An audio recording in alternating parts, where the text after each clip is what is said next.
बिस्मिल्लाहिर्रहमानिर्रहीम। हमारा आज का जो टॉपिक अंडर डिस्कशन है ये इलेक्ट्रिक फील्ड और इलेक्ट्रिक फील्ड इंटेंसिटी को हमने डिस्कस करना है। और इसके बाद एंड पर हम जो है ये जो इलेक्ट्रिक फील्ड है इनको imaginary lines electric field line से रिप्रेजेंट किया जाता है। तो इलेक्ट्रिक फील्ड लाइंस क्या है और इनकी प्रॉपर्टीज़ क्या हैं। तो ये दो तीन छोटे छोटे टॉपिक हैं। तो चलते हैं जी। सबसे पहले हम देखते हैं डेफिनेशन इलेक्ट्रिक फील्ड क्या होती है।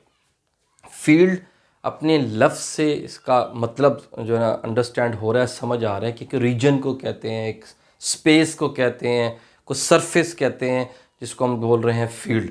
अब इलेक्ट्रिक फील्ड से क्या मुराद है?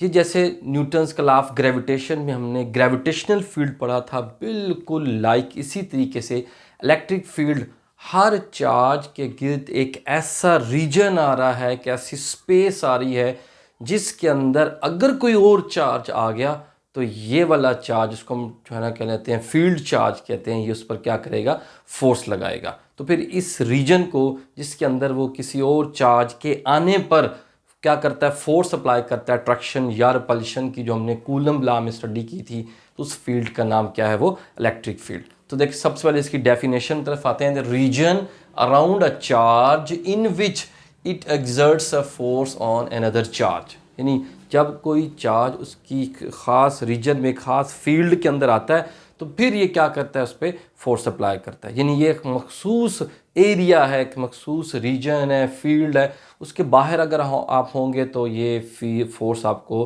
जो है ना वो ऑब्ज़र्व नहीं होगी। अब ये इंट्रैक्शन होती कैसे है, किस तरीके से होता है? हर चार्ज अपने गिर्द क्या करता है, फील्ड को रखता है, एग्जिस्ट करती है हर चार्ज के गिर्द। जब चार्ज की मैग्नीट्यूड ज़्यादा होती है तो फील्ड जो है ना ज़्यादा बनता है। अगर चार्ज की मैग्नीट्यूड थोड़ी हो तो उसके गिर्द जो फील्ड का रीजन होता है ये भी क्या होता है, वो थोड़ा होता है। तो हमारे पास सपोज ये एक चार्ज क्यू है, हम इसकी फील्ड को टेस्ट करना चाहते हैं। तो फिर इसकी फील्ड को टेस्ट करने के लिए बहुत ही छोटा यानी यूनिट चार्ज जो है, बहुत ही छोटा पॉइंट चार्ज जो है क्यू नॉट जो है, इसको टेस्ट चार्ज कहते हैं, ये कंसीडर करते हैं। देखें इसके गिर्द भी एक फील्ड है, लेकिन ये इसके मुकाबले में इसकी फील्ड को बहुत छोटा कंसीडर किया गया है, बहुत छोटी फील्ड होगी। सबसे पहले क्या होता है, हर चार्ज के गिर्द एक फील्ड होती है, फील्ड प्रोड्यूस करता है हर चार्ज। फिर क्या होगा, फील्ड प्रोड्यूस, फील्ड इंट्रैक्शन होगी और फोर्स प्रोड्यूस होगी। यानी जब मैं इसको इसके करीब लाऊंगा तो ये फील्ड और ये फील्ड आपस में क्या करेगी, इंट्रैक्शन करेंगी, एक दूसरे के ऊपर फोर्स अप्लाई करेंगी। उसका रिएक्शन, यही बात है, फोर्स है, यानी दूसरे की फील्ड में आएगा तो हमें नज़र क्या आएगा, हम ऑब्ज़र्व क्या करेंगे, फोर्स ऑब्ज़र्व करेंगे। ठीक है, जो कि या अट्रैक्शन की शक्ल में या रिपल्शन की शक्ल में होगी। तो क्या होगा, फील्ड्स इंट्रैक्ट करेंगी और फिर फोर्स प्रोड्यूस होती है। यानी पहले हर चार्ज अपने गिर्द फील्ड बनाता है, फील्ड होती है, और जब उनको करीब लाते हैं तो उनकी फील्ड इंट्रैक्शन करती है, आपस में फील्ड एक दूसरे पर इंट्रैक्ट करती है और वो अट्रैक्शन या रिपल्शन की फोर्स की शक्ल में हमें ऑब्जर्व होता है। इसके बाद चलते हैं जी आगे। इसी को फर्दर डिटेल में जाने के लिए यहाँ पर एक टर्म इंट्रोड्यूस करवाई जाती है, electric intensity, electric field intensity.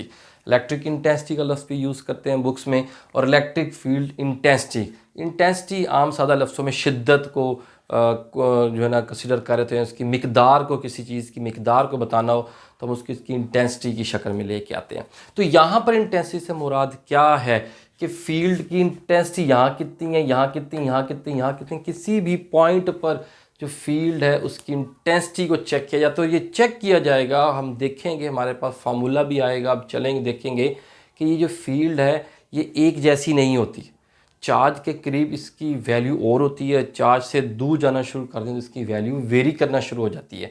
तो फिर इसको ऑब्जर्व करने के लिए हम पहले चलते हैं जी इंटेंसिटी की डेफिनेशन की तरफ। बेसिकली इंटेंसिटी क्या है, force experienced by unit charge at that point. यानी किसी पॉइंट पर आप मालूम करना चाहते हैं, इस पॉइंट पे आप मालूम करना चाहते हैं, इस पॉइंट पे आप, इस पॉइंट पे आप, किसी पॉइंट पर इंटेंसिटी को मालूम करना चाहते हैं तो आप उस पॉइंट पर जब टेस्ट चार्ज को रखेंगे तो टेस्ट चार्ज पे जितनी फोर्स लगेगी, आप उस फोर्स को उस टेस्ट चार्ज पे जब डिवाइड करेंगे तो एक वैल्यू आपके पास आएगी, that value is called electric intensity. क्या लिखा मैंने, force experienced per unit charge at that point. जिस पॉइंट पर भी आप इसको कैलकुलेट करना चाहते हैं, उस पॉइंट पर एक ये दो चार्जेस हैं जो मैंने कहा आपस में क्या करेंगे, इंटरेक्ट करेंगे, और इंटरेक्शन इनकी फोर्स है। वो कितनी फोर्स लगी, उस फोर्स को जब आप टेस्ट चार्ज पे, जिस चार्ज को लेके गए हैं, उस चार्ज पे जो है ना आप डिवाइड करेंगे, तो आपके पास एक वैल्यू आ जाएगी जिसका नाम है इलेक्ट्रिक फील्ड इंटेंसिटी। और इस डेफिनेशन से हमने इसकी मैथमेटिकल रिलेशन बनाया, F over Q not. F vector है, ये क्या है, ये इन दो चार्जेस के दरमियान फोर्स। जैसे मैंने ये बनाया, देखिए एक मैंने चार्ज बनाया जिसका नाम है फील्ड चार्ज, ठीक है। इसके गिर्द ये मैंने फील्ड रिप्रेजेंट की है, इतनी इतनी फील्ड है, इसके अंदर वेरी कर लिया वैल्यू, और मैं एक टेस्ट चार्ज को उठा कर लाया हूँ। तो इस फील्ड के अंदर आते ही इसको एक फोर्स लगी। देखिए ये दो चार्जेस हैं, और दो चार्जेस के दरमियान जो फोर्स होती है, हमने लास्ट टॉपिक पढ़ा चैप्टर 12 के अंदर, वो है कूलम फोर्स। इसका मतलब है यहाँ पर कूलम फोर्स को जब मैं इस टेस्ट चार्ज पर डिवाइड करूंगा, तो जो चीज़ मेरे पास आएगी that is electric field intensity. तो इसकी वेक्टर क्वांटिटी है, तो इसकी डायरेक्शन भी होगी, इसकी मैग्नीट्यूड भी होगी। तो मैग्नीट्यूड तरफ चलते हैं। डायरेक्शन के लिए देखें, डायरेक्शन वही आ रही है जो फोर्स की डायरेक्शन होगी। यानी आपने दो चार्जेस के दरमियान फोर्स की डायरेक्शन को पढ़ा कूलम लॉ के अंदर। काइंडली उस टॉपिक को ज़रूर देखें, उसको देखेंगे तो फिर आपको ये समझना ज़रा आसान हो जाएगा। तो फिर जो डायरेक्शन कूलम फोर्स के मुताबिक इसकी बनेगी फोर्स की, वही इलेक्ट्रिक फील्ड की डायरेक्शन बनेगी। और साथ में अगर आप इसके यूनिट्स देखें तो फार्मूला में ये न्यूटन है और ये कूलम है, तो न्यूटन पर कूलम जो है इलेक्ट्रिक फील्ड इंटेंसिटी का यूनिट होगा। अब चलते हैं इसकी मैथमेटिक्स की तरफ, इसकी मैग्नीट्यूड बनाते हैं, और हम रिलेशन में इस बात को लाना चाहेंगे कि हम चार्ज से डिस्टेंस के लिहाज से इसकी वेरिएशन को रिप्रेजेंट करेंगे। कि अगर हम इसके करीब होंगे तो फिर ई की वैल्यू क्या होगी, थोड़ा दूर जाएंगे तो क्या होगी, और दूर जाएंगे तो क्या होगी। यानी मैं डिस्टेंस को इन्वॉल्व करना चाहता हूँ इस एक्सप्रेशन के अंदर। जैसे कूलम लॉ के अंदर आपने डिस्टेंस को इन्वॉल्व किया था कि डिस्टेंस के स्क्वायर के इनवर्स प्रोपोर्शन होता है कूलम फोर्स, ठीक है। इसी तरीके से यहाँ पर देखेंगे कि यहाँ डिस्टेंस के साथ इसका रिलेशन कैसा आता है। तो इसी एक्सप्रेशन को लें जो हमने ऊपर डेफिनेशन ली थी, F over Q not. Diagram में मैंने लिखा है, डायग्राम से मैं ये बात ले रहा हूँ। तो F क्या चीज़ है, कूलम फोर्स। कूलम फोर्स किन दो चार्जेस के दरमियान है, तो कूलम्स लॉ के मुताबिक हम ये फोर्स को कैसे लिखते हैं, के प्रोडक्ट ऑफ दीज चार्जेस। यहाँ पे एक चार्ज Q है, एक का नाम Q नॉट है, तो मैंने उनका प्रोडक्ट लिखा। और इन दोनों के दरमियान में जो डिस्टेंस भी है, इस वक्त सपोज वो R डिस्टेंस है यहाँ से लेके यहाँ तक, तो यहाँ क्या आ जाएगा, R का स्क्वायर। और कूलम लॉ में आपने पढ़ा था कि एक साथ में वेक्टर भी रिप्रेजेंट किया जाता है, जो यूनिट वेक्टर है जो उसकी डायरेक्शन को बताता है। तो R के ऊपर हैट लगाया, तो मैंने यहाँ पर भी R के ऊपर हैट लगा दिया। अब क्या करना है, अब जस्ट मैंने इन दोनों को कैंसिल आउट करके ये इक्वेशन बनाई है। ये इक्वेशन में K की जगह 1 और 4 पाई एप्सिलॉन नॉट लिखा है, बाकी कुछ भी नहीं किया। तो इसके अंदर ये यहाँ से लेके यहाँ तक ये जितना भी बॉक्स के अंदर आ रहा है, ये basically magnitude of electric field intensity है। यानी इसकी मिकदार कितनी होगी, उसकी वैल्यू कितनी होगी, न्यूमेरिक वैल्यू कितनी होगी, और ये इसकी क्या होगी, डायरेक्शन। डायरेक्शन तो वही आ रही है जो कूलम लॉ के मुताबिक ये वाला चार्ज इस वाले चार्ज पे फोर्स लगा के इसको आउटवर्ड मूव करवा रहा है। तो वही डायरेक्शन जो कूलम लॉ के मुताबिक आ रही है, वही डायरेक्शन यहाँ पर इलेक्ट्रिक फील्ड इंटेंसिटी की आएगी। अब यहाँ पे गौर करना है कि इसकी जो मैग्नीट्यूड है, देखिए किस किस पे डिपेंड करती है, Q पे डिपेंड करती है और एक R के स्क्वायर पे डिपेंड करती है। कूलम फोर्स के अंदर यहाँ पर दोनों चार्जेस के प्रोडक्ट पे डिपेंड करती थी, लेकिन इलेक्ट्रिक फील्ड इंटेंसिटी जो होती है वो सिर्फ और सिर्फ उस चार्ज की मैग्नीट्यूड पर डिपेंड करता है जिस चार्ज की हम फील्ड को ऑब्जर्व कर रहे होते हैं। यानी ये टेस्ट चार्ज है, इसकी यहाँ से अहमियत ख़त्म होगी। ये फील्ड चार्ज है, इसकी फील्ड क्या है, जिसकी फील्ड को टेस्ट करना होता है उस चार्ज की वैल्यू आती है, और नीचे वो डिस्टेंस होता है चार्ज से उस पॉइंट तक का जिस पॉइंट पे आपने इसको टेस्ट किया। इसका मतलब है ये अगर चार्ज यहाँ ना पड़ा होता, ये यहाँ पड़ा होता, तो अब पहले की बनिस्बत आपके पास R रिड्यूस हो गया, R कम हो गया, डिस्टेंस कम हो गया।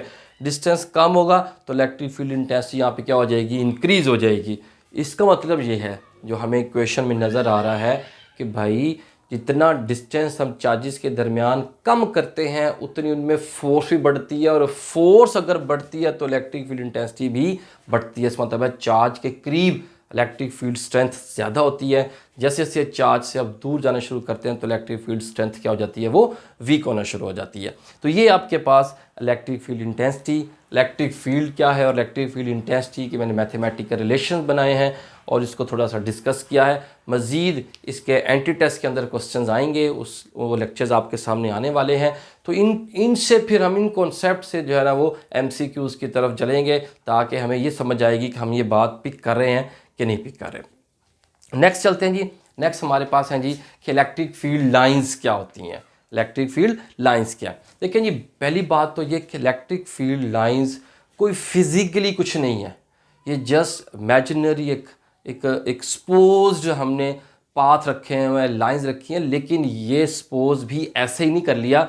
इसके अंदर भी एक लॉजिक है, जिस लॉजिक पर हमने इनको डिज़ाइन किया वो क्या जी, जैसे सपोज देखें, अगर ये चार्ज यहाँ पड़ा हो तो फिर इस चार्ज की वजह से इस पर जो फोर्स लगेगी इसको ये क्या कराएगा, आउटवर्ड मूव करवाएगा। अगर यही चार्ज मैं यहाँ रखता तो ये इसको आउटवर्ड मूव करवाता, ये यहाँ रखता तो ये आउटवर्ड मूव करवाता, ये चार्ज मैं यहाँ रखता तो आउटवर्ड मूव करवाता, ये आउटवर्ड मूव करवाता। तो हमने क्या किया, हमने पॉजिटिव चार्ज को, फील्ड चार्ज को रेफरेंस कंसिडर करते हुए और unit positive charge, unit test charge को इस फील्ड में रखा। तो उस पर जिस डायरेक्शन में फोर्स लग रही होगी या जिस पाथ को फॉलो करता हुआ वो चार्ज जाएगा, उन पाथ को रिप्रेजेंट कर दिया हमने स्ट्रेट लाइंस के साथ या इन इमेजिनरी लाइंस के साथ। तो ये इमेजिनरी लाइंस बेसिकली वो रास्ते बताती हैं कि जिन रास्तों पर अगर हम यहाँ टेस्ट चार्ज रखते तो रास्ते पर टेस्ट चार्ज ने मूव करके जाना था under the action of this electric force. तो फिर ये क्या है जी, imaginary lines on which free small test charge moves in an electric field. अगर मैं कोई फ्री चार्ज यहाँ ला के रख देता हूँ, वो जिस पाथ पे जा रहा होगा उसके पाथ को हम इलेक्ट्रिक फील्ड लाइन से रिप्रेजेंट करते हैं। बड़ी सादा सी जो है बात ये है, ठीक है जी। तो फिर हम चलते हैं जी इनके थोड़े से डिटेल में जाते हैं जी। कुछ प्रॉपर्टीज़ हैं इलेक्ट्रिक फील्ड लाइंस की, उनको अगर हम अंडरस्टैंड करेंगे तो फर्दर आगे हमें समझना क्या हो जाएगा, वो आसान हो जाएगा। बस ये ज़िम्न रखिएगा कि ये इमेजिनरी लाइंस हैं, ये पाथ को रिप्रेजेंट कर रही हैं जिन पर फ्री टेस्ट चार्ज जो है, फ्री टेस्ट चार्ज जो है वो under the action of this electric force move करता है। लेकिन सबसे पहले हमने प्रॉपर्टीज़ में क्या करना है जी, हमने ये सपोज करना है, ये हमारे पास कन्वेंशन है कि electric field lines positive charge से शुरू होती हैं और नेगेटिव चार्ज पे ख़त्म होती हैं। जैसे मैंने थोड़ी देर पहले बनाया भी था, यहाँ पर भी मैंने रिप्रेजेंट किया था कि अगर पॉजिटिव चार्ज है यहाँ पर तो इसके गिर्द जो इलेक्ट्रिक फील्ड लाइंस बनेंगी दैट इज़ रेडियल आउटवर्ड, यानी हम उनको आउटवर्ड लेंगे, नहीं कहेंगे यहाँ से स्टार्ट होके निकल रही हैं। और कहीं पर नेगेटिव चार्ज होगा तो हम सपोज करेंगे इलेक्ट्रिक फील्ड वहाँ पर आके टर्मिनेट हो रही है, ख़त्म हो रही है, यानी पॉजिटिव चार्ज से निकलती है और नेगेटिव चार्ज पर क्या होती है, इलेक्ट्रिक फील्ड एंड होती है। कन्वेंशन है, इसको आपने एज इट इज़ मेमोराइज करना है। अच्छा, इसके बाद दूसरा पॉइंट जो बड़ा ही इंपॉर्टेंट है, जिसको आगे हमें जब हम फर्दर आगे लेक्चर्स देखेंगे तो हमें इसको वहाँ पर अप्लाई करना पड़ेगा, समझना पड़ेगा वहाँ पर। तो जब हम यहीं पर इसका कॉन्सेप्ट सीखेंगे तो आगे जाकर हमें समझना क्या हो जाएगा, बात को आसान हो जाएगा। ये क्या कहते हैं, कहते हैं tangent at any point gives the direction of electric field at that point. बात को समझें, वो कहते हैं इलेक्ट्रिक फील्ड लाइंस, कोई भी पाथ, हम इमेजिनरी पाथ ले रहे होते हैं, मेरी बात, कोई भी पाथ है जिस पाथ पे चार्ज मूव करके जा रहा होता है, तो उस पाथ पर किसी पॉइंट पर भी अगर आप टेंजेंट ड्रॉ करें तो टेंजेंट बेसिकली उस पॉइंट पर इलेक्ट्रिक फील्ड इंटेंसिटी की डायरेक्शन को बताएगा।